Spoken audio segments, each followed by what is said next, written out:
자, 이번엔 어떻게 생각하십니까? 순서입니다. 한 가지 이슈에 대한 패널분들의 깊은 생각을 들어보겠습니다. 보시죠.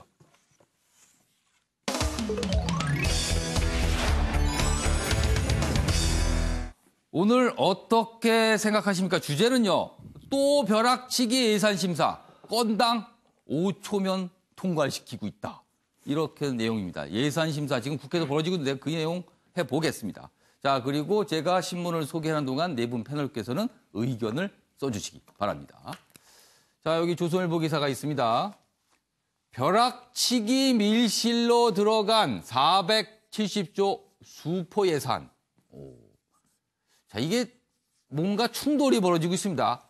슈퍼 예산은 어마어마하게 크고 중요하다는 뜻일 텐데 그게 밀실에서 벌어지고 있다. 이렇게 제목을 달고 있군요. 여기 내용도 보겠습니다. 여야 예산안 처리 기한 또 어겨 2일까지 해야 되는데 이미 지나갔습니다. 오늘 3일입니다. 법에도 없는 소소위 이런 걸 만들어서 심사하고 있습니다. 이 소소위는요. 법에 규정도 없는데 만든 겁니다. 그냥 위원회, 그 아래 소위원회. 근데 또 소소위원회라는 걸 만들었어요. 거기서 논의하고 있습니다. 그런데 이 소소위는 회의록도 남기지 않고 비공개가 됩니다.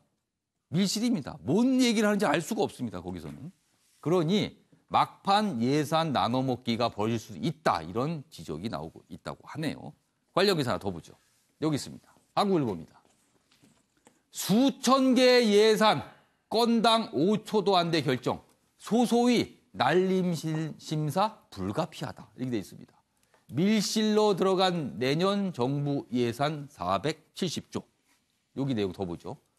소소위에서 관행처럼 예산안 처리, 회의 내용 비공개로 깜깜이 심사, 쪽지 예산 끼워 넣기 등 비일비재하다. 이렇게 아주 호되게 질책을 하는 기사입니다. 자, 그럼 지금 이 예산 심사 현실 과연 네 분 패널께서는 어떻게 보시는지, 어떻게 해야 되는지 한 분씩 의견 들어보겠습니다. 먼저 최경선 위원께서는 월급을 깎아라 이렇게 쓰셨네요. 일단 고양이 목에 방울 달자는 소리인데 참 얼마나 답답하면 이렇게 쓰겠습니까? 예. 사실은 그 30일 전에 예산안 집행이 되기 전에 30일 전에 예. 예산안을 통과시켜야 된다는 그렇습니다. 것은 헌법에 있는 그렇습니다. 얘기입니다. 그러니까 일반 법률에 있는 얘기도 예. 아니고 헌법에 있는 조항임에도 불구하고 예. 매년 어기고 있거든요. 예. 그런데도 이게 강제 조항이 없는 겁니다. 어기면 어떻게 네. 이게 없어요. 어기면 그러니까. 뭘 처벌한다도 없고. 법률이라는 거는 강제 조항이 예. 있어야 지켜질 수 있는 건데 이것은 헌법임에도 불구하고 선언적 조항 30일 전에 통과시켜야 된다만 있고 통과시키지 않았을 때 어떻게 된다는 강제 조항이 없는 거거든요. 그래서 사실 국회의원들 보고 국회법에 이 제때 통과 안 시키면 그때부터 국회의원 월급을 깎아 나가야 된다. 이런 조항을 날짜가 지날 때마다 10%씩 예를 들면 그렇죠. 깎는다. 국회의원들이 자기 손해보는 법을 통과시키겠습니까? 안 통과시키죠. 그러니까 국민청원 운동을 해서라도 과거에 그렇지 않습니까? 그 예. 김영란법을 보면은 예. 정말 국민 여론이 통과시켜야 되는 여론이 극대화되다 보니까 국회의원들이 눈치 보면서 통과시켰거든요. 예. 마찬가지로 이런 예산안 심사 기한을 못 지켰을 때 예. 국회의원 월급을 날짜별로 깎아 나가야 된다는 것을 예.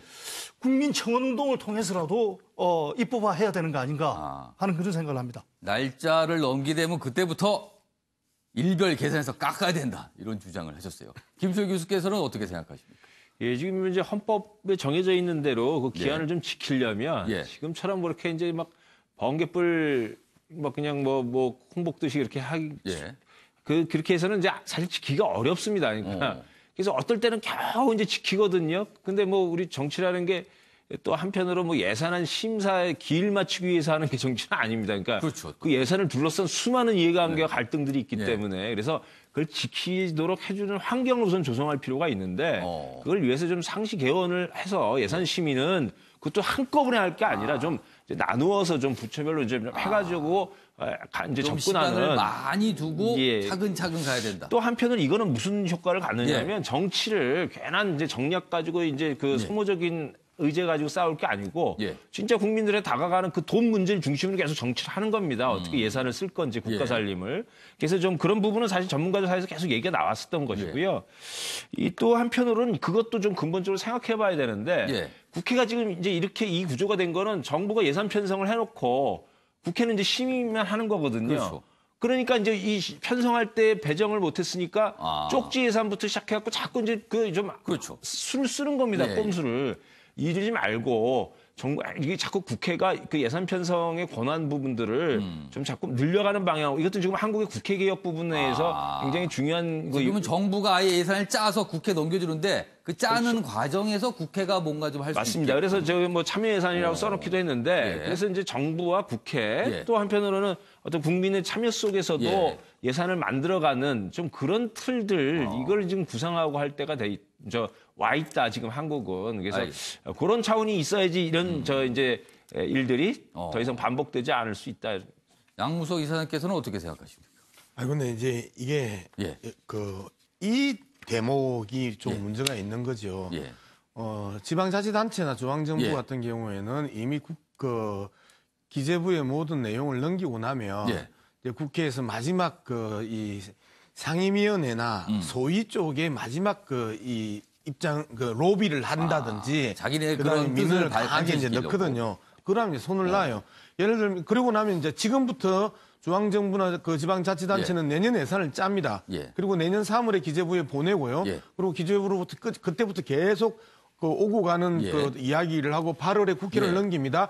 그래서 상임위나 소위까지 아주 치밀하게 잘 갑니다. 예. 막판에 법적으로 해결이 안 되는 부분에 있어서 소소위라는 예. 정체불명의 예. 그 예결이 법적 근거도 없는 겁니다. 이제 그거는. 간사들이 정리를 예. 하거든요. 그럼 이 방법 외에는 예. 이 문제가 해결이 안 돼요. 딱 세 사람만 들어가서 정리하지 않으면 예. 이 문제가 해결이 안 되기 때문에 세 사람이 들어가서 합의하고 원내대표가 공식적으로 합의하면서 이제 푸는 부분인데 예. 문제는 이게 밀실이라는 게 문제인 거죠. 이 그 제도와 이 수단도 상당히 의미 있다. 예. 그럼에도 불구하고 이게 왜 회의록 하나 없고 그렇습니다. 밀실에서 해야 되냐. 밀실 좋지만 회의록 있어야 되는 거 아닌가. 예. 수많은 사람들이 이 예산에 지난 1년 동안, 만 1년 동안 집중적으로 예. 투입됐는데 이 세 사람이 이 모든 것들을 판단할 수 있는가. 이제 이런 측면에서 봤을 때는 최소한의 회의록을 만들어 놓고 이 내용을 풀고 그리고 그 회의록에서 뭔가 문제가 발생을 했었으면 거기에 대해서 나중에 따질 수 있는 근거와 그다음에 논리가 있어야 되는 것 아니냐 그런 측면을 볼 때 마지막 소소위의 필요성은 이해하는데 왜 소소위에게 회의록조차 안 남기게 하느냐는 부분에 대해서 문제 제기하는 게 이 문제에 있어서는 가장 타당한 문제 제기 아닐까 그렇게 생각해 봅니다. 자, 윤기찬 변호사께서는 어떻게 보세요? 예, 저는 이게 예산 심사라는 게 사실 충실한 심사가 제일 목적이 되어야 된다고 봐요. 이게 시간도 시간이지만 그래서 이게 만약에 법정 시한 내에 통과가 안 되면 원안대로 확정이 되는 거거든요. 그래서 야당 입장에서 오히려 더 불리한 상황인데 예산안하고 부수법안이 자동 상정되는 이 제도를 좀 재검토해야 되지 않나 이런 생각을 하고요. 자동 상정되면 물론 이제 의장께서 이거를 표결에 붙이지 않고 계류시키면서 수정안이 나올 때까지 기다려 주시겠지만 만약에 의장에 따라서는 기다리지 않는 분도 계시거든요.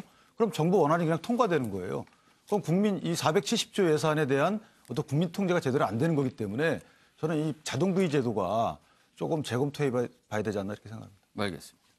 뭐 예산 부분은 굉장히 아무튼 이 문제가 많다는 건데 해법에 대해서는 참 다양한 의견을 오늘 제시해 주셨습니다. 저희가 앞서 문재인 대통령 기대 간담회 내용 기사를 전하면서 이제 일부 신문을 소개를 했는데요. 그 중에서 이제 제목과 이제 다룬 저 내용이 좀 다른 부분이 있었는데 문재인 대통령이 그때 질문을 받지 않겠다라고 한 거는 국내 문제에 관한 것이고요. 그리고 그런 내용이 사실관계가 다르다고 한 부분은 이제 한미 동맹에 관한 부분이라서 그 두 가지 내용은 좀 분리된다는 점 다시 한번 좀 강조해 드리겠습니다. 자, 제가 이동을 해서 다른 기사 좀 보겠습니다. 자, 여기 보시면요. 우리 한국인들의 지금 생각, 정신 상태, 뭐 이런 부분에 관한 내용이 좀 있는데 여기 보시죠. 일단 여기 있습니다. 희망 잃고 기댈 곳도 없다. 10대부터 노년까지 위험에 노출돼 있다. 이렇게 돼 있는데요. 지금 보건복지부 중앙자살예방센터에 따르면요. 125만 명의 한국인이 자살위험군에 속한다고 합니다. 이렇게 인원이 많습니다. 굉장히 좀 어려운 상황이죠. 여기 관련 하나 더 보겠습니다. 성인 5명 중 1명이 이렇게 대답을 했답니다. 한국개발연구원 조사인데요. 과거도 현재도 불행하다. 미래는 절망적이다. 김시호 교수님, 한국인들 굉장히 우울한 것 같습니다. 지금 어떻게 보세요? 예, 뭐 지금 뭐 우울증이 뭐 급격하게 늘어나고 뭐 이런 지금 그 병리학적인 측면도 벌써 이제 다 나타나고 있는데요.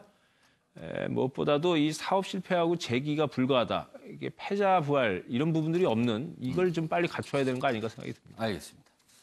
자, 오늘은 하루 종일 흐리고 가끔 비가 내리겠습니다. 다만 기온은 평년보다 높아 아침엔 10도 전후, 낮에는 최고 21도까지 오르겠습니다. 아침엔 매일경제 여기서 마칩니다. 내일 오전 8시에 다시 뵙겠습니다.